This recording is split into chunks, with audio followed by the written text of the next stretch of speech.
Well, good morning and welcome to Story Time with Joyce. That's me.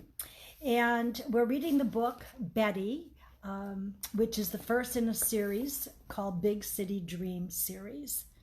And where we left off last week was Arvin and Betty had just gotten off the train from Kentucky, and they're in Chicago. It's about 1910, early 1900s. And they did find a settlement house to stay. Now, it's communal living in the settlement house, and Arvin didn't want that. So if someone works at the settlement house, they can have a private room. So he offered the services of his wife, Betty, to work in the kitchen because she's a fabulous cook. So Betty was kind of annoyed with that because she had no say in that decision. So let's find out what's going on next. And this chapter is the garment factory.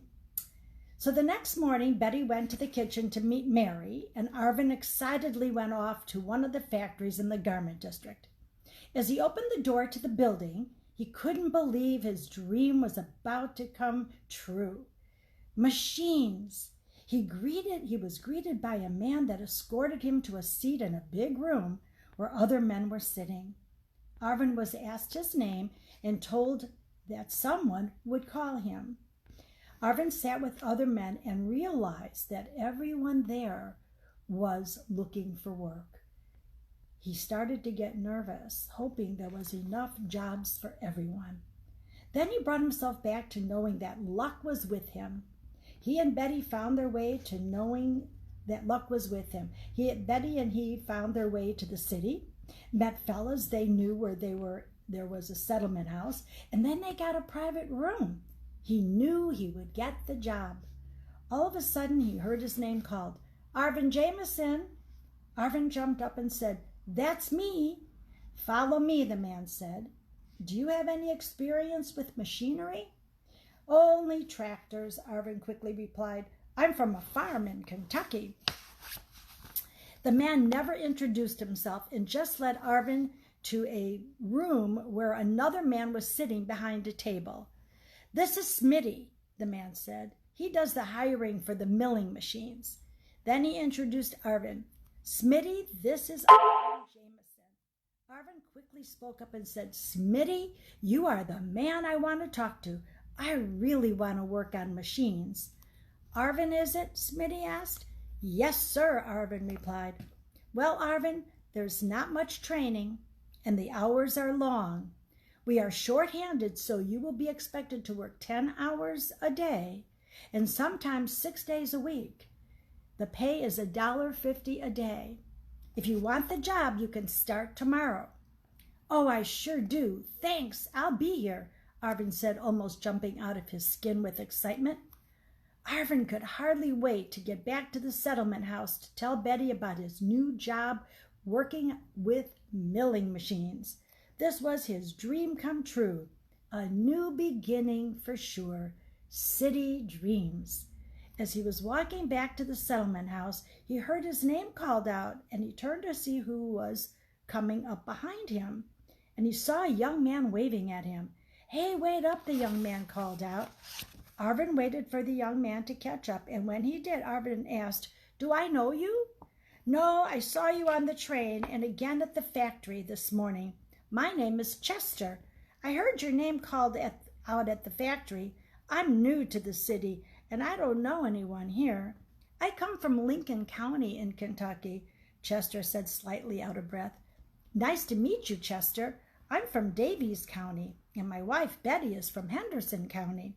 We are staying at the settlement house a couple blocks from here. Where are you staying?" "Actually, the same place. I'm in the back where they call communal living area. I will say there are a lot of snorers back there. Come on, let's walk back together and talk some more. It's good to have a friend here in the city. My wife is working in the kitchen. She can get us something to eat so we can eat together." Arvin and Chester continued talking about their farms and families as they walked back to the settlement house. They both talked about their city dreams as well. "Nice to meet you. Are you new to the city?" Betty asked. "Yeah, came in on the same train as you guys," Chester answered. Just as Betty was getting ready to say more, Arvin popped up with, "Betty, I got a job working with the milling machines at one of the factories in the garment district. I start tomorrow. More good luck for us." "Arvin, I'm happy for you," Betty said. "Chester and me are hungry. Can you get us something to eat?" Arvin asked. "Yes, I know you would get a job at one of those garment factories. I made my fried chicken to celebrate. I know my fried chicken's your favorite." While Betty went off to get 2 plates for Chester and Arvin, the guys continued talking about their new jobs. It was like listening to 2 kids at a candy store discussing all the candy. Betty came back with 2 plates full of her fried chicken, and Chester and Arvin gobbled their food down like they had never eaten before.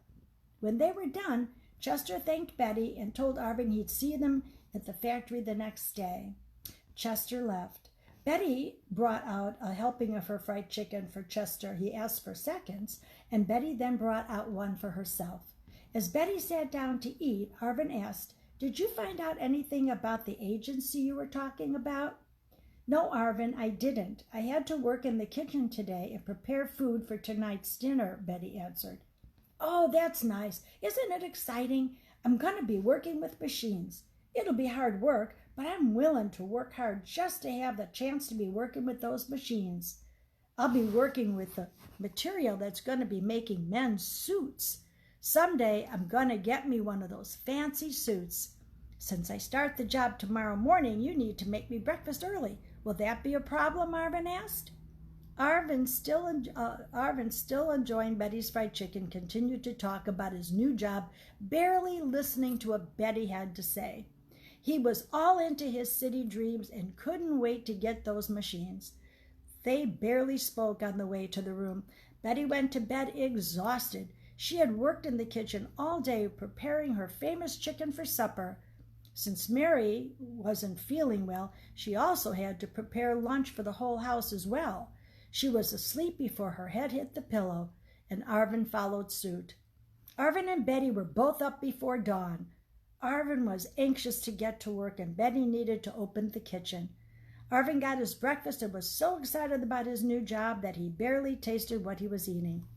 As he got up to leave, Betty said, "Bye, Arvin. I'm going to find out about that agency this afternoon. I packed you some fried chicken. See you tonight. I love you." "Bye, Betty," Arvin shouted back. "See you tonight."